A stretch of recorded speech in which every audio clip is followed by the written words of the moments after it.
Welcome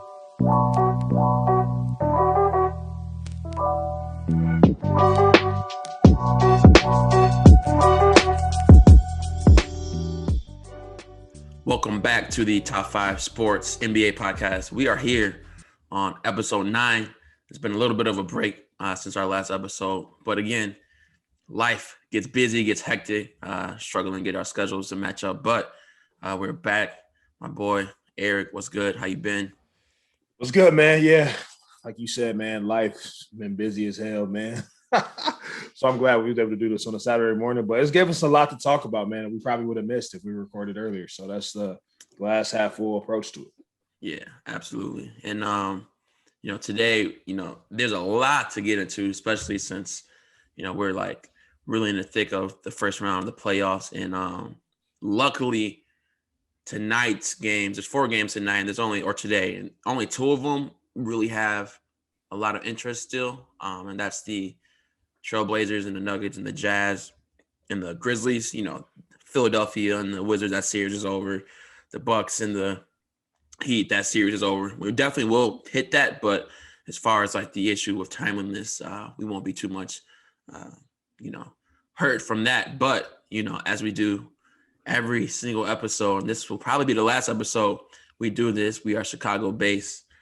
Stick with the Bulls through thick and thin. This year it was through thin. Actually don't even know how that but yeah, our Chicago Bulls, we want to give a quick recap. It's been a few weeks since the season's been over, but we both want to just give our like lasting thoughts on the season and on our team and how we feel moving into the future. So I'll go ahead and give you the lob to start off. Eric, how you feel about our boys this year? Yeah, man. I'm on record for saying like I wanted the Bulls to get a high draft pick, and so obviously we traded away a protected first to get Vooch. And Aminu was part of that deal, right? But I'm happy about it, man. Like we were just talking about it before we hopped on and started recording. We got a 20% chance to get in the top 4. So my reality can still come into fruition. And then we got a player who's averaging, 24 and 11. So I'm excited about the optics for the future, man. I really think this offseason we really need to address that guard position. Like I talked about, I don't really think, Kobe White is much of a point guard. I think he's more of a scorer. I think, a bench scorer at that. I think Kobe is one of those types that can be, a microwave off the bench if you just go out there and let him put up buckets. But when you start trying to complicate things, I'm going to run the offense, I don't really think that's his game. And I think, truthfully, I don't think he would say that. So, no qualms for me, man. I'm excited about the future. This is what I expected. I didn't think going to the playoffs would really do anything for him anyway, because what were we going to do? And that roster is probably going to look a lot different. So hopefully in the offseason, man, we go out, we can go find a guard. I'm looking at like Lonzo Ball, I think will be a great fit for us. And we can make a big splash in free agency, bro. So no qualms. I'm happy about the future. I'm just hoping, fingers crossed, we get this top 4 pick. I need that. We need that. That's all it, man. But other than that, man, we made some big strides, and I'm happy to see the culture shifted in the right direction. Yeah, for sure. I think the culture aspect of it is probably the biggest thing me and like most Bulls fans have felt, because there was clearly, at least people who paid attention, there's a different feel around this team. I can't count how many games we were like legitimately blown out. We played a lot of good teams close. We've won games against good teams. It was just, a roller coaster ride. And I enjoyed watching this team for the most part. It sucks that Zach got hit with that COVID protocols during the end of the season, because they at least would have been much closer towards the end of the season and possibly get into that play-in. But yeah, we needed that though, from my perspective. Yeah, yeah. I hear that for sure. But as I look at this team and look at what's going on with the cap space, Aminu accepted his player option, which is kind of annoying, but like I get it. I don't know if he would have been able to get 10 mil from a lot of other teams, so I get it. But the Bulls have a lot of tough decisions to make, and I think above all, what's going to be the difference between this team being another, playing team next year if the NBA decides to keep that in the league, or if they make a jump to like a top 5-6 team in the Eastern Conference, and it's going to be even tougher next year. It's going to come down to 2 players, in my opinion. One is Kobe White that you mentioned, and 2 is Patrick Williams and how they can develop.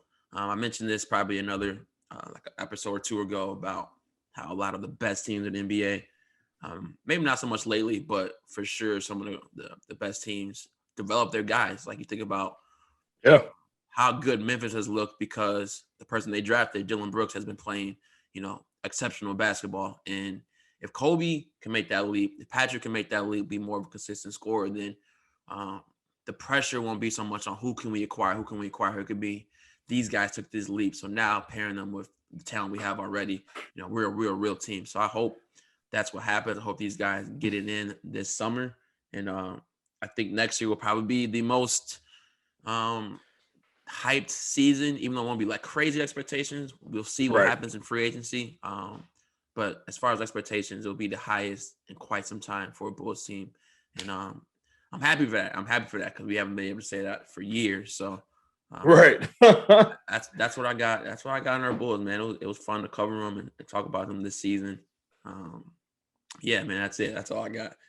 Yeah, man. It's not much to say about the Bulls, man. That's not any disrespect. It's just like it is what it is. We made the strides that we, need to make in next season. We'll see what we do in the off season.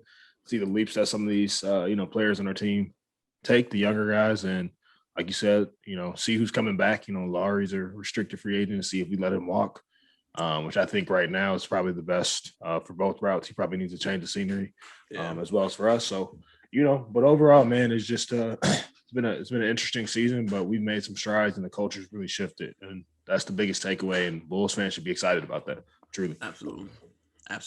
And then to move forward, off of the Bulls, kind of in the same vein, just want to give our overarching thoughts on the regular season. And this has been a year. Well, let me rephrase this. Every single year, there seems to be like this sector of the fan base that complains about how stale the NBA season could get.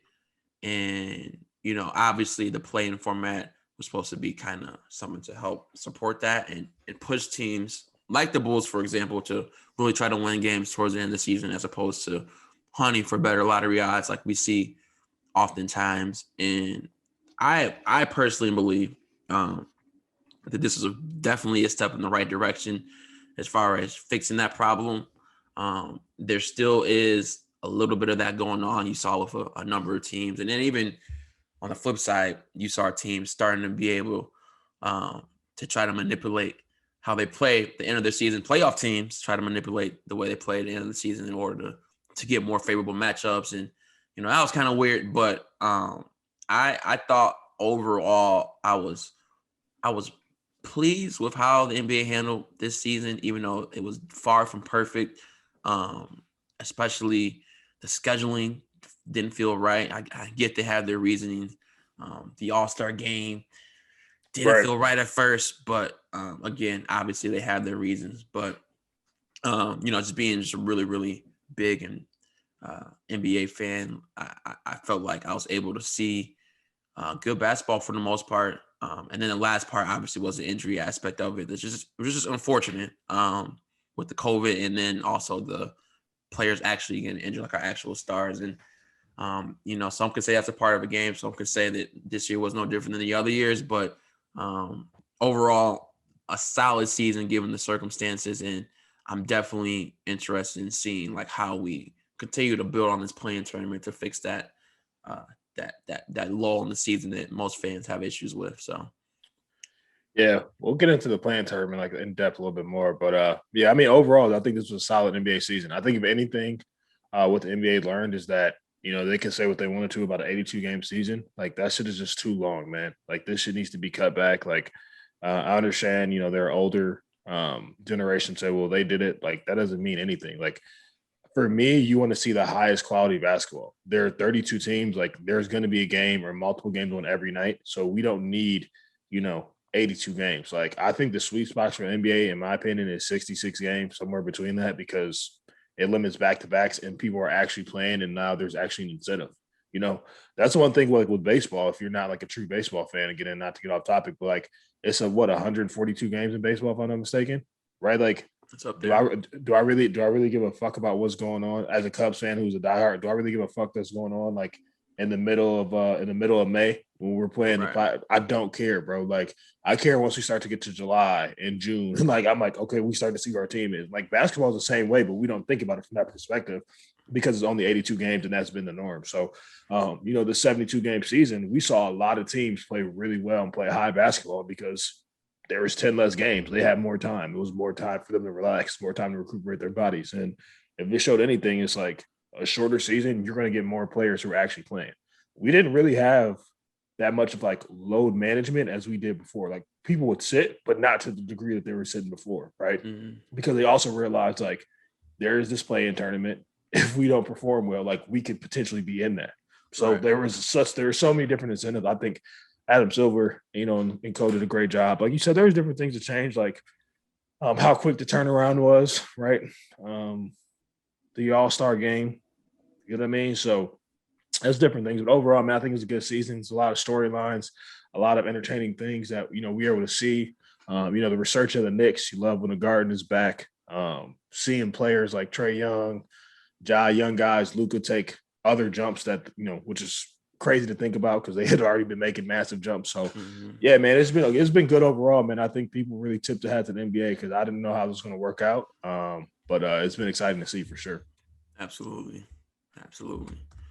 And so to kind of use that little bit of a segue into the playoffs, because again, we're really deep into this first round, and there's been a lot of emotions towards a particular set of teams as far as like how they're competing. And it's crazy like what a game could change, right? So the Clippers before tonight's game, or last night's game, were again the butt of every joke on NBA Twitter. Paul George getting all the heat, even though he wasn't really playing that best, still getting all the heat. Last night they won, so things slowly start to shift. But I want to before we go too deep into like the games, we mentioned the play-in format, and that's kind of how we're going to start off. This discussion on the playoffs. Love it. Amazing, and even though we were kind of robbed of good games in the Eastern Conference, and I strongly believe if the Bulls were to play in, they would not have folded like like the Hornets did because right. They just didn't play good basketball. Same with the Patriots. I just think the Bulls were a better team. They just have more firepower with Levine and Vucevic to kind of compete. Agreed.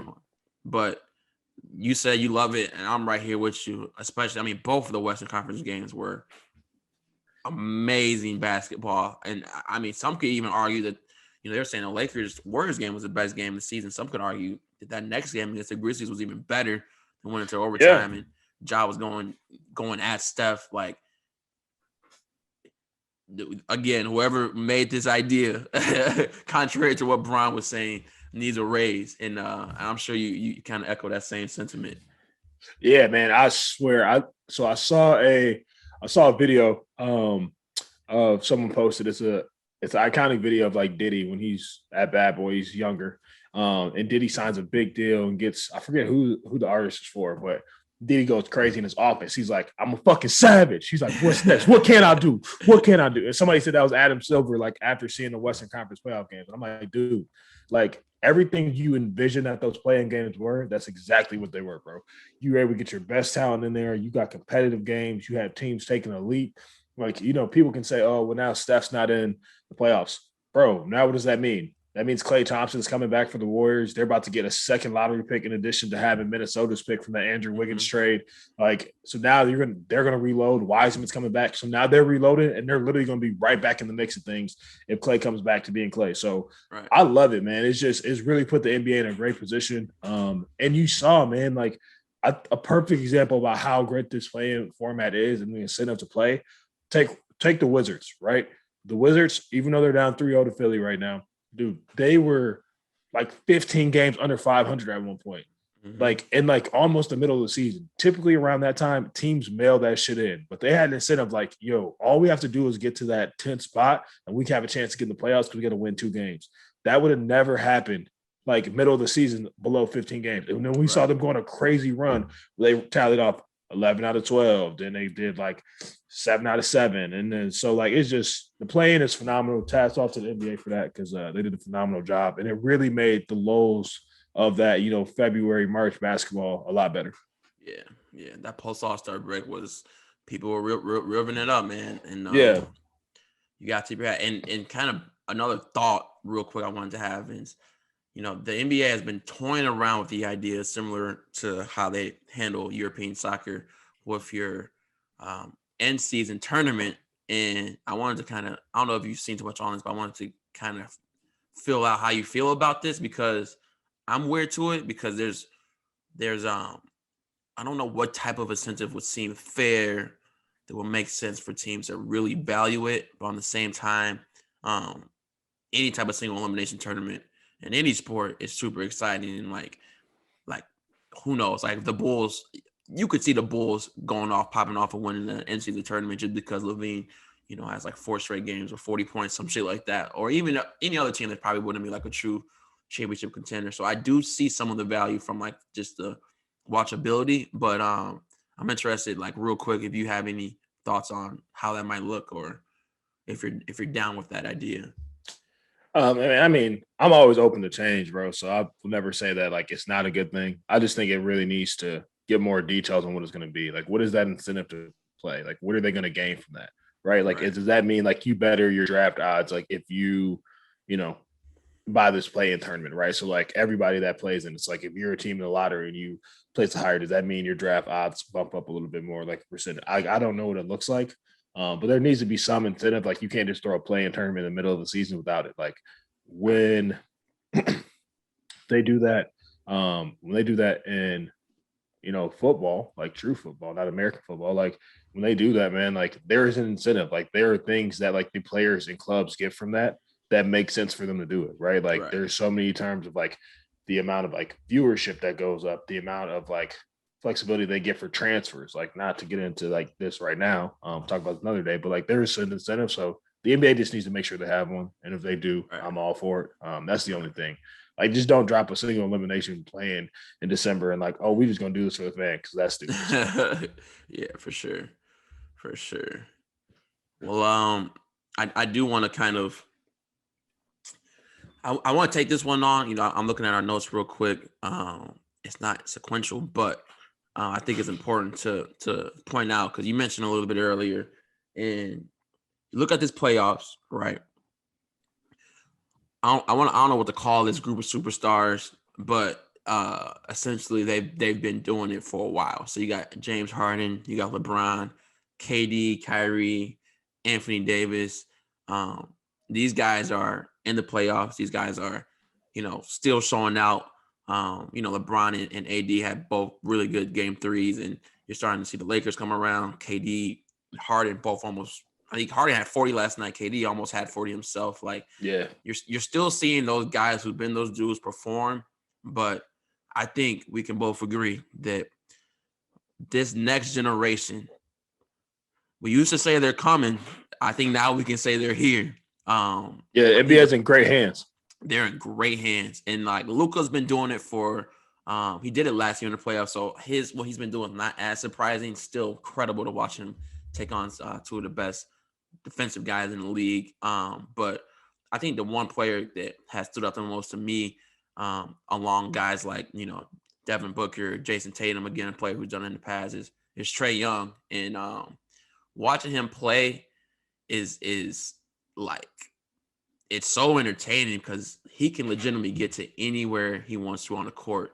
And what impressed me the most about this past game is that Trae was a little bit more scoring centric in the first 2 games against New York, getting his shots. And, we all know he's an incredible passer, but, last night having 14 assists when, Knicks try to take away his scoring more just showed that he has an answer for everything.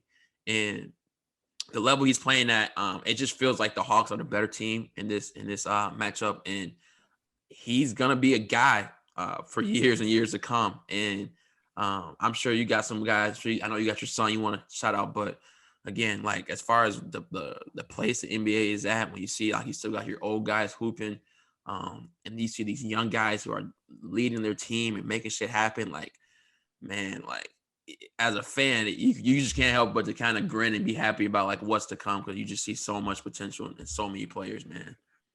Yeah, man. I think for me, my son Jason Tatum, my youngest, like that's kind of expected though. Like he had 50 last night. Like none of that surprises me because when Tatum stepped on the scene, like what some of these other guys are doing, like he's started doing that, which is why expectations are so high. At 23 years old, people expect that he should have been in the finals already.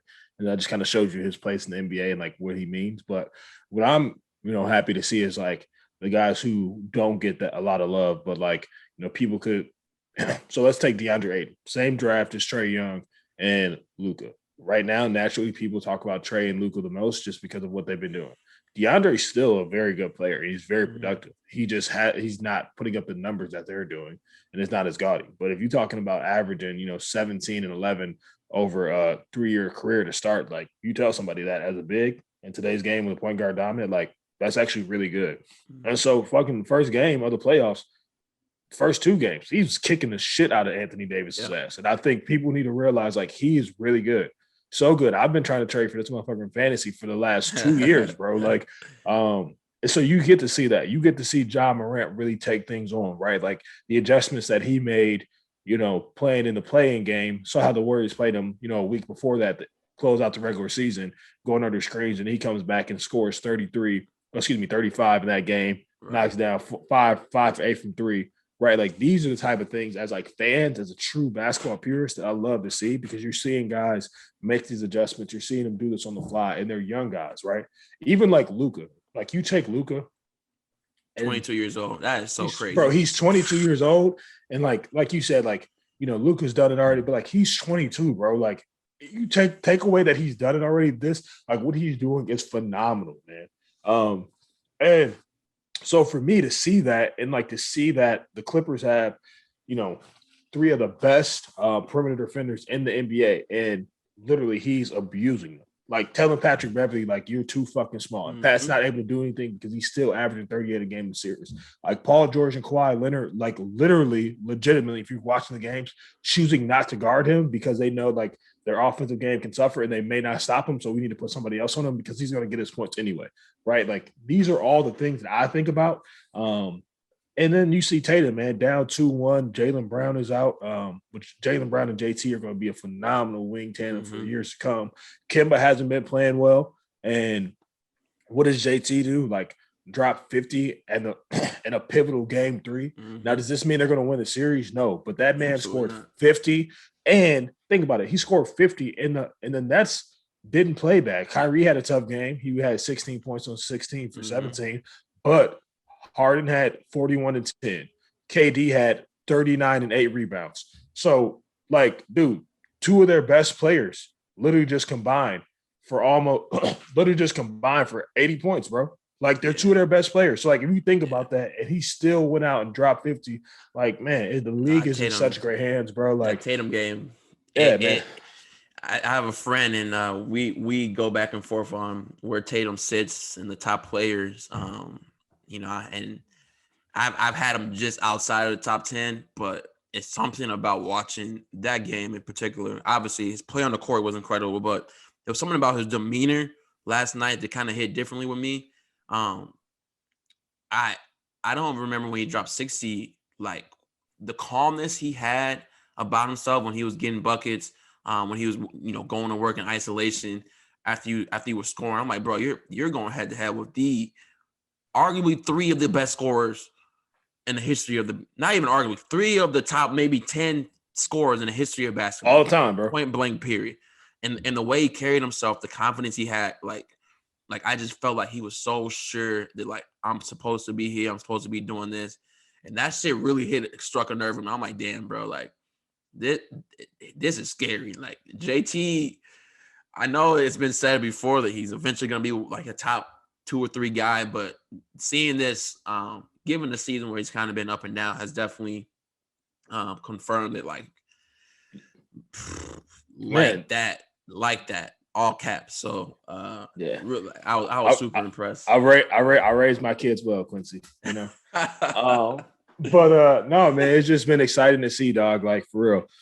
You even take Book, man. Like, and this is what I tell. Like, it's so crazy about how good some of these young players in the league is, bro. Booker is 24 years old, bro. 24, Devin Booker.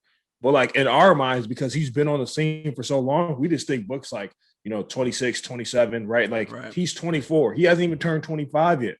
He's got 10 more years, 11 more years of basketball left. Mm-hmm. Right? Like, that's crazy. Steph is 33 and he just had arguably his best statistical season Exactly. ever.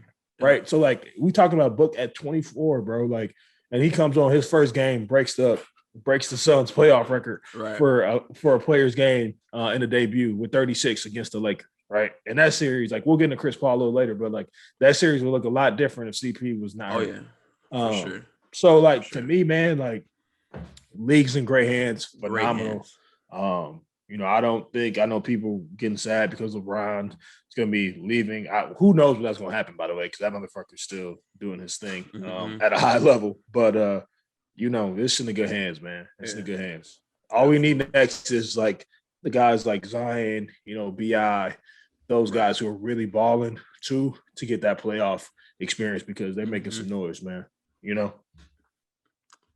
Absolutely.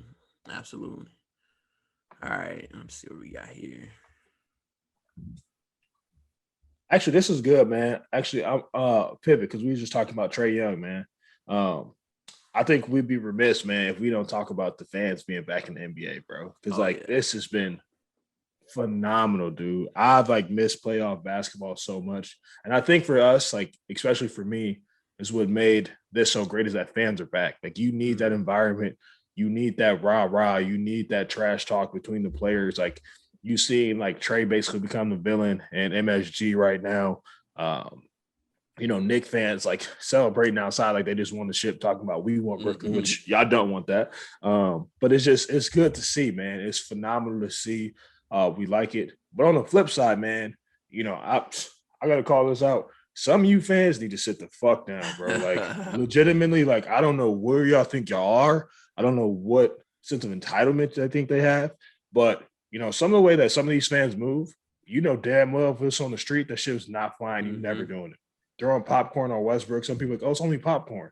Okay, well, Ron Artest got hit with a beer. He was minding his own fucking business what happened. Nobody really talks about that. They just talk about, oh, he went crazy and won the stands. Yeah, well, somebody throws some shit at you in the street. What are you going to do? I know my personality, like, it's not going to be pretty, right? Somebody spits on Trae Young at MSG. Like, come on, man. Like, people are doing shit that you're crossing the line. It's not even being a fan of the game. Like, you're disrespecting it. And if you were to do that shit in person, a motherfucker like me would slap the shit out your ass. Like, and they would do the same exact thing. Yep. So, it's great to have fans back. I love this environment, but like some of you fans, like, y'all need to chill, man, because y'all taking away from the beauty of the game, and like what really we should be focusing on is like people, getting back in the stands, bringing up the environment, and making it a lot of fun, man. So, right, yeah, it's just a bad look on so many levels, especially since it only takes a few people, to kind of sour the experience of a larger group that usually knows how to act like human beings. And this lately I've been peeking at arenas, and like I've always been a little uncomfortable just by the dichotomy of like such a sport dominated by African Americans in every single arena, every lower bowl. if you're not a rapper or you on it. Is nothing but white people in those stands. Speak on it. Nothing but white people in those stands, and that's just it's a reality because that's just how our country is kind of preaching right now. That but part of that is just kind of like it just gives me such a sour feeling just knowing that like this is not even something that most of the people out here expressing their talents, like their people can't even experience this because they can't afford to be in these positions. And then you got these super pretentious, stuck up people that get this type of mob mentality and think they can do this stupid shit like, curse and call Ja Morant's parents out their name. Or again, like you talked about, speak bad onto or throw popcorn on Russ and spit on Trae Young. I'm like, bro, like there's such a ugly underlying feeling that I get from like, watching this spectator sport, and like it just sucks.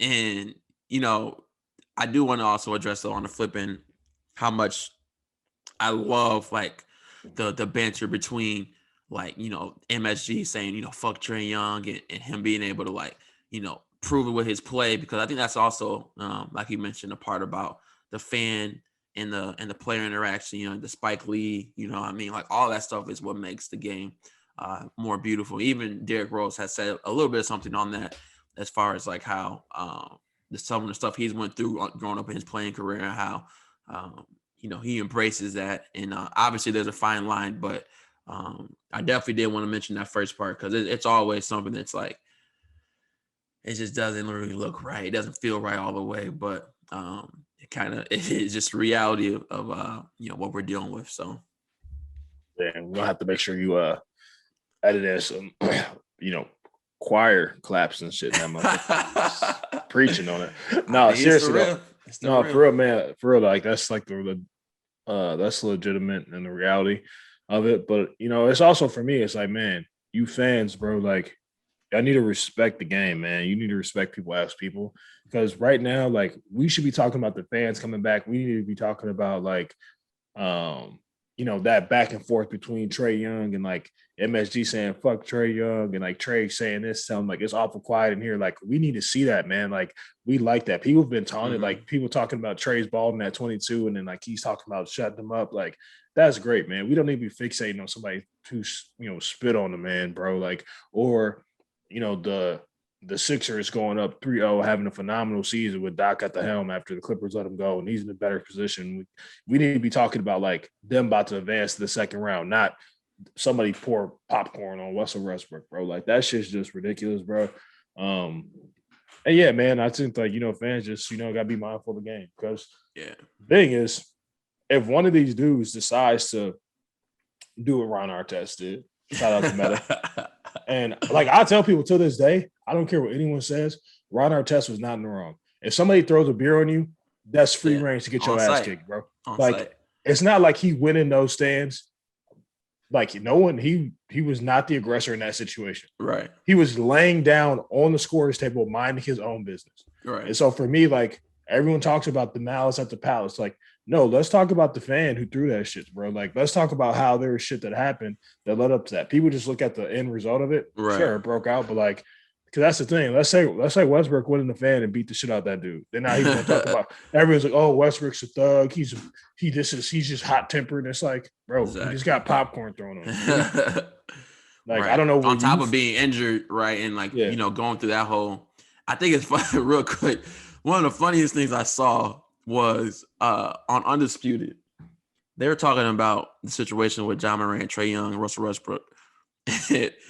And of all people they would have brought on to chip in and give their feedback on the situation, it was our boy. They had Ron Artest or Meta World Peace. I don't know if he changed his name back, but they had Ron Artest on there talking. I was like, wow, the irony of this to have one of the most infamous guys when it comes to these type of interactions. But like you hit on the head, man. Like chilling, bro. Chilling. Just can't, don't be mad about the reaction when the deed was dirtier to begin with. So, man, speak on it. But like, you know what? This is overall, man. I'm glad the fans are back, man. I don't want to like take away from that because I really do, but it's just like certain fans, man. They don't wrap up a fan base. They don't wrap up everything. They don't speak for all of them because I know it's Philly fans who are happy to see that person like lose their tickets and not be invited back. Same with MSG. Right. So yeah, they don't speak for all of them, but it's just like, you know, holding these people accountable, which is good to see. Right. But on another note, which is like, I think we planned this well because this is a phenomenal segue.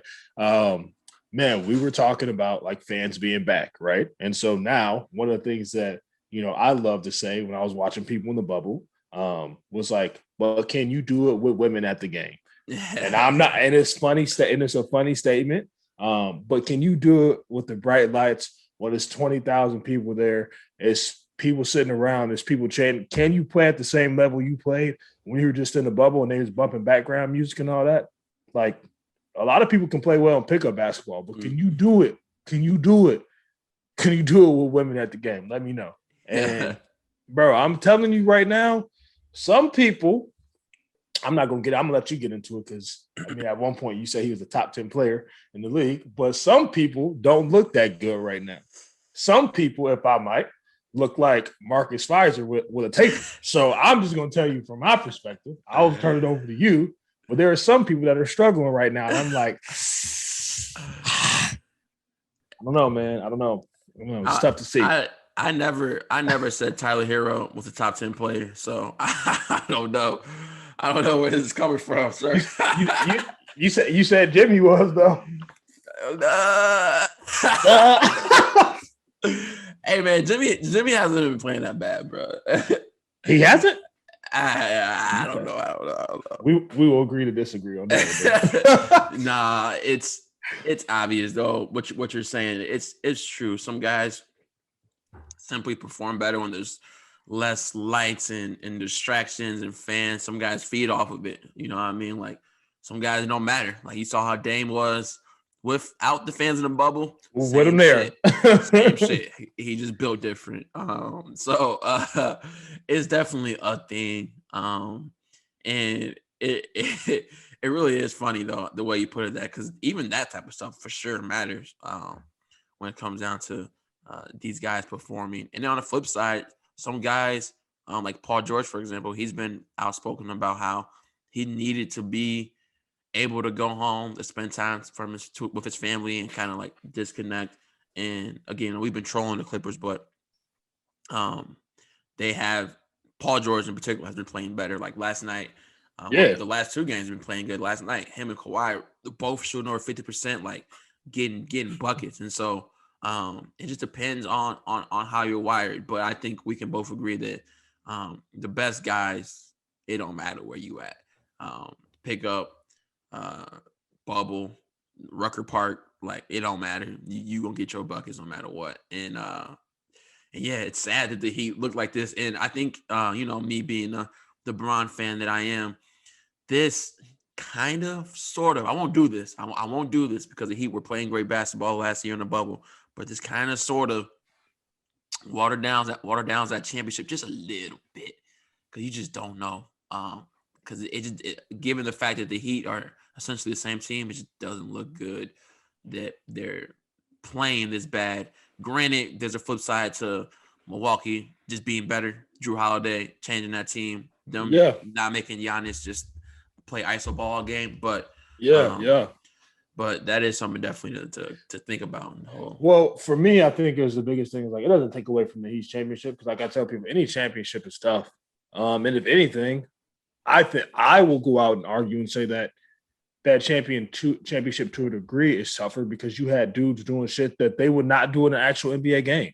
Like, there were guys playing at levels last year that they would not play at right. with an actual NBA. And to me, that's harder, because there's that unrealistic confidence that they don't have when their fans in there, when they're chanting, when their fans are telling them they miss a shot and the fans are telling me you weak as hell.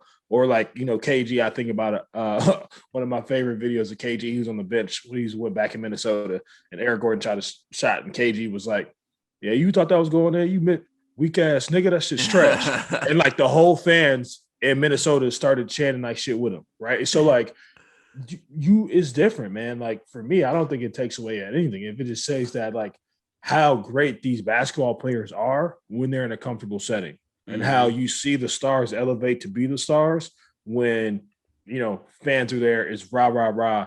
That's why these iconic road games, man. Like, I think it's been 5 years since Clay did this. 5 years since he went on the road. Like, I think it was yesterday against OKC down 3-2 and went berserk, right? And hit 11 threes in the playoff games. Like, those were these moments there, because like, it is you and 15 guys and that coaching staff, and y'all all locked in together, and nothing else matters. And it's like, can you get it done when your back's against the wall? Like, I mean, you could put me out on the court right now, out of shape as hell, and you talk about pickup basketball, I'll go fuck a motherfucker up crazy right now. Am I going to do that in the actual game when motherfuckers like, look at this fat ass nigga in this suit, baby? Like, I don't know, bro. I can't tell you. I haven't hooped at a high level since 2014, so I can't tell you, bro. I don't know. Like, so you got to tip your hat, man, to like seeing people play at these levels. But yeah, like, I don't think it takes away from their championship. I think if anything, it was hard, man. It was different, right? Like, again, being in the bubble for 95 days, that's tough, dude. Yeah, that's hard. Yeah, and on a little bit of, I feel like skip a little bit today. I'm gonna use the idea that this takes away from bronze championship last year, and segue this into our boy. And I know we both hate what's going on in this series, but point guard Chris Paul. Yeah, man. It's Sucks, it's bro. it's literally one of the most depressing things that I've kind of witnessed in a player, Yeah. because even when you go back and look at the seasons where Chris was playing with the Clippers, and oftentimes they'd be, some people's picks to come out of the West, Blake would go down for an injury, or even he would go down for injury. Yep. Obviously that Rocket series, the infamous series when they almost took down the unbeatable Warriors, he gets hurt, misses Game 7. Rockets lose that series, and this season hurts his shoulder, and man, like I've never seen a more obvious injury to a player where like he's just so affected. Can barely dribble, can't pass with both hands, definitely can't shoot, and it's just sad, man. It's just sad. There's no other word to describe it, because what I don't want. And some people do this. Some people that actually watch Chris perform over the years will never say this, because how great of a player he is. But I don't want the story of Chris Paul to be great player during the regular season, just couldn't get it done in the playoffs, because I think that's very nearsighted and misses the bigger picture. That bro just had some of the worst luck when it comes down to injuries. And Right. do the Suns beat the Lakers if he's healthy? I don't think so. It might go 7, but the reality is we're missing really high level basketball for somebody that many believe should have belonged in an MVP conversation. So it sucks. Point guard Chris Paul has been one of my favorite players since I was shorty, since he was running the best pick and roll with David West and with the Hornets back in the day. So Yeah, right. I know you feel the same way, man. Like, yeah, it just sucks. Yeah, man. We alluded to it, man, and CP is having a phenomenal season, bro. And I know there are a lot of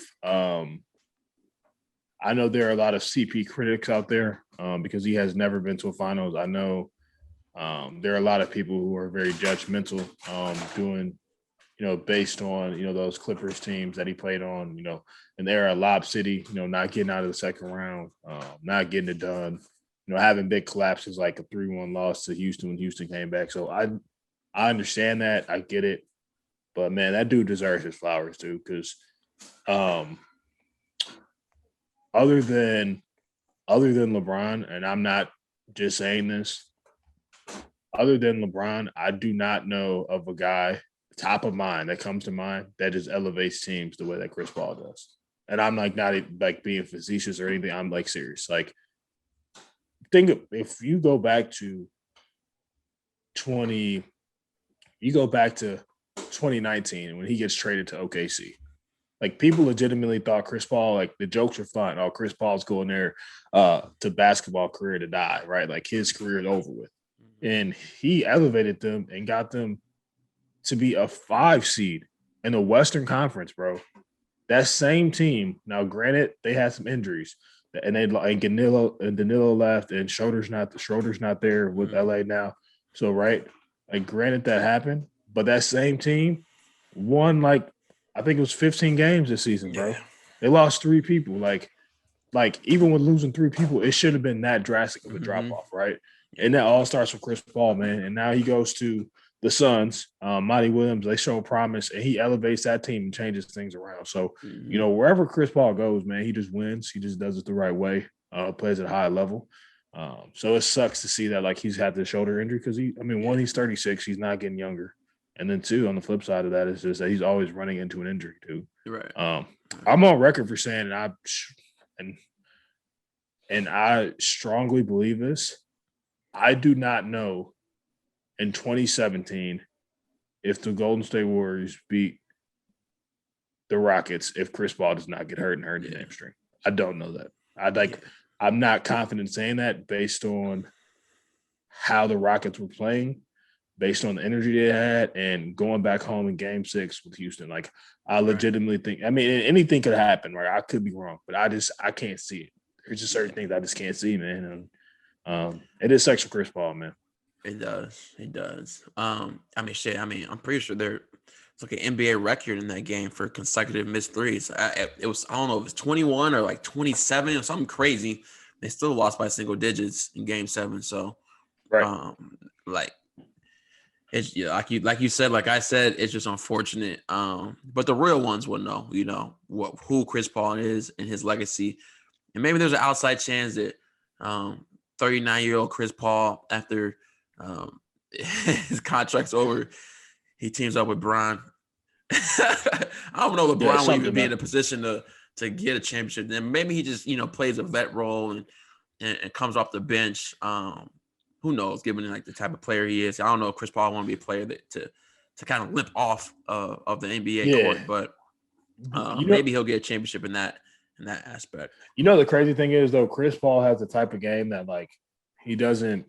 I mean, he can literally play as long as he wants to. Like his game, Chris Paul's game right now. I'm not saying this and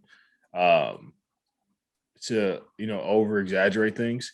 His game right now in 2021 is the same as when it was in 2008. The only difference is that he does not have the speed and bounce that he has. But theoretically, like as the blueprint, his game plays the same way. It wasn't like, you see the declines that some people have because they're high flyers. They're just attacking the rim. Like Chris Paul manipulated pick and rolls. He was a phenomenal passer, phenomenal mid-range. He posted up, got downhill. And now what he's lost from his athleticism, he's added with a better three-point shot and started to shoot more threes. And he shoots them at a high clip. So it's just like, it's this thing like what we're seeing like with Derrick Rose right now. Derrick Rose's game is a lot different than what it once was, but he's still very effective because he changed it, right? And like that's somebody who changed their game to get to that. Chris Paul's not changing anything. He's just adding different stuff to his game, shooting more, and he's just not as fast. But like he still handles the ball the best. He still runs a pick and roll better. And he's still arguably, the best passer in the NBA. So he can play a long time, man. It's just that's super valid. Yeah, it's just I just really hate I really hate that Suns team had to see the Lakers first round. Yeah, that's tough. Because I think depending on matchups and how things were, if they did not have to see the Lakers first round, I think they had a good shot of getting the Western Conference Finals. Yeah, for real. I strongly feel that too. And before we sign off, it's crazy that neither one of us mentioned this, but you just brought up his name. We'd be remiss not to shout out our boy from Inglewood, Simeon High School. Derrick Rose. He's quite literally been the best player. Yeah. He's quite literally been the best player on the New York Knicks offensively. Like, your boy Randall has not shown up. I don't know why he's going through it, but this man Derrick Rose has been hooping. He had 30 last night. I'm pretty sure he had like 34 in game 1. Shout out to Derrick Rose, baby. Bag. And again, like you said, it's you got a true pure hooper when they're able to kind of adapt when they lose that athleticism and still be extremely effective. And Derrick Rose is kind of in that same light where like he's getting his buckets in a different way, still is as effective, still got that mid range, still got that floater. Right. Yep. He'll still a few times he'll still give you that some acrobatic finishes. So saucy, bro. Get saucy. So, man, shout out to Derrick Rose, man, for real. I know most Bulls fans, if not every Bulls fans who paid attention during his era, are just loving what we're seeing out of him in New York, and if anything, rooting for the Knicks because of that, which is kind of weird for Bulls fans to root for the Knicks. But yeah, man, shout out to Derrick. I gotta make sure I get that in. That nigga nice. That's what they say, bro. Shout out to Derrick Rose.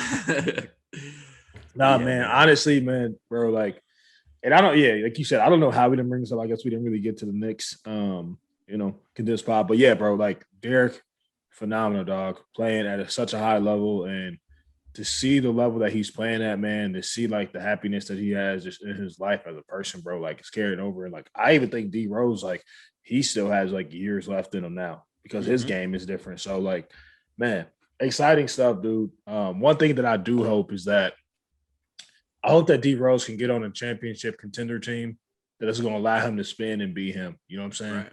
That's what I really want to see, bro. Like, because Clippers can say what they want. The Clippers damn sure could use him right now. Oh yeah, for sure. And they should have traded for him. Like they could use him right now better. Listen, because fucking Pat Reggie Bev, Jackson, Rondo. Reggie Jackson, Rondo, that shit. And playoff Rondo is a savage, so don't get me wrong. Right. Like, but he's only one guy. Right. I mean, you traded for Rondo, bro. Like, at the end of the day, like another Pat Bev, another great guy, man. Chicago, shout out to Pat Bev, but like, you can't keep doing the same things over and over again, expecting a different outcome, because that is literally the definition of insanity, bro. And so, like, I mean, you have to think about things differently. But anyways, man, shout out to Derek. I think he'll actually have because he'll be a free agent after this year. I think he'll have a decent amount of interest for some teams that are looking for. I don't know if he'll be a starter on a championship caliber team, but definitely playing around 25, 30 minutes a game off the bench for a really good team. He'll definitely play heavy minutes. Probably his best role at this point. Yeah, man, that's all I got for this episode, my boy. I appreciate you for hopping on this early morning pod. Already, man, kicking the day off right.